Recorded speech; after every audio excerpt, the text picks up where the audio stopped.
அரசு ஊழியருக்கு இடையூறு செய்ததாக ஜோடிக்கப்பட்ட வழக்கில் ஓம்ஸ் பா தியாகராஜன் நிரபராதி என தீர்ப்பு. கடந்த 2017ஆம் ஆண்டு ஷா ஆலம் நகராண்மை கழகத்தின் அரசு ஊழியரை பணி செய்ய விடாமல் இடையூறு செய்ததாக குற்றம் சாட்டப்பட்ட ஓம்ஸ் அறவாரியத்தின் தலைவரும் மலேசிய அரிமா சங்கத்தின் தோற்றுநருமான ஓம்ஸ் பா தியாகராஜன் குற்றமற்றவர் என நீதிமன்றம் தீர்ப்பளித்துள்ளது. இது தொடர்பான வழக்கு கடந்த 8 ஆண்டுகளாக ஷா ஆலம் நீதிமன்றத்தில் நடைபெற்று வந்த நிலையில், ஓம்ஸ் பா தியாகராஜனுக்கு எதிரான இந்த வழக்கிலிருந்து அவரை முழுமையாக விடுதலை செய்வதாக நீதிமன்றம் உத்தரவிட்டுள்ளது.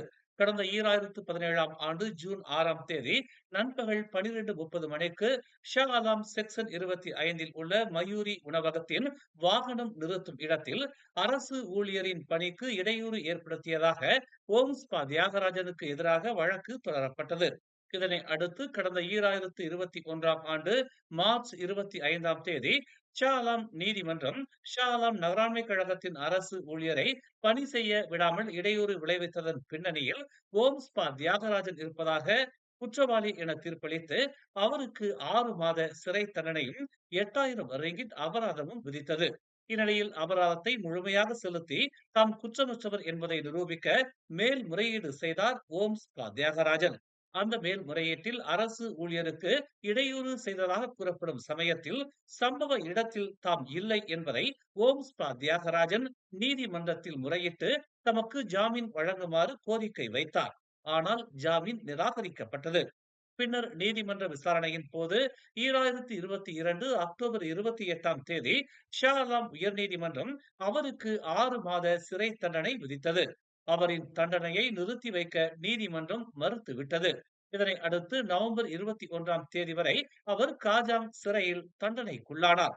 இந்நிலையில் ஓம்ஸ் பா தியாகராஜன் தனக்கு எதிரான வழக்கில் தாம் குற்றமற்றவர் என நிரூபிக்க மேல்முறையீட்டு நீதிமன்றத்தில் கோரிக்கை மனு வழங்கினார். பின்னர் 2022ஆம் ஆண்டு நவம்பர் 21ஆம் தேதி ஓம்ஸ் பா தியாகராஜனின் கோரிக்கையை ஏற்ற நீதிமன்றம் அவரின் 6 மாத சிறை தண்டனையை நிறுத்தி மேல்முறையீட்டுக்கு அனுமதி அளித்து அவருக்கு ஜாமீன் வழங்கியது. இதனைத் தொடர்ந்து மேற்கொள்ளப்பட்டு வந்த வழக்கு விசாரணையில் ஓம்ஸ் பா தியாகராஜனின் மேல்முறையீட்டு கோரிக்கையை முழுமையாக விசாரித்த உயர்நீதிமன்றம் இந்த வழக்கில் ஓம்ஸ் பா தியாகராஜனுக்கு எந்த வகையிலும் தொடர்பு இல்லை என தெரிவித்து இந்த வழக்கிலிருந்து அவரை முழுமையாக விடுதலை செய்வதாக அறிவித்தது. இது குறித்து கருத்து தெரிவித்த ஓம்ஸ் பா தியாகராஜன், சத்தியம் வெல்லும் என்பதற்கு இணங்க இந்த வழக்கில் தாம் நிரபராதி என நிரூபிக்கப்பட்டுள்ளதாக கூறினார். இருப்பினும் தனக்கான தண்டனை, தாம் சந்தித்த அழுத்தங்கள் சாதாரண ஒரு குடிமகனுக்கு நேர்ந்திருந்தால் அவர் என்ன செய்வார் என அவர் கேள்வி எழுப்பினார். ஒரு சிலரின் தவறான நோக்கத்தால் நீதிக்குத்தான் அவமானம் ஏற்படுகிறது என்று அவர் சுட்டிக்காட்டினார். இவ்வேளையில் தனக்காக பாடுபட்ட, வேண்டிக் கொண்ட, வாதிட்ட அனைத்து உள்ளங்களுக்கும் நன்றியை தெரிவித்துக் கொள்வதாக அவர் கூறினார். இது குறித்து விரிவான விளக்கத்தை ஊடகவியலாளர் சந்திப்பில் விரிவாக தெரிவிக்கவிருப்பதாக அவர் கூறினார்.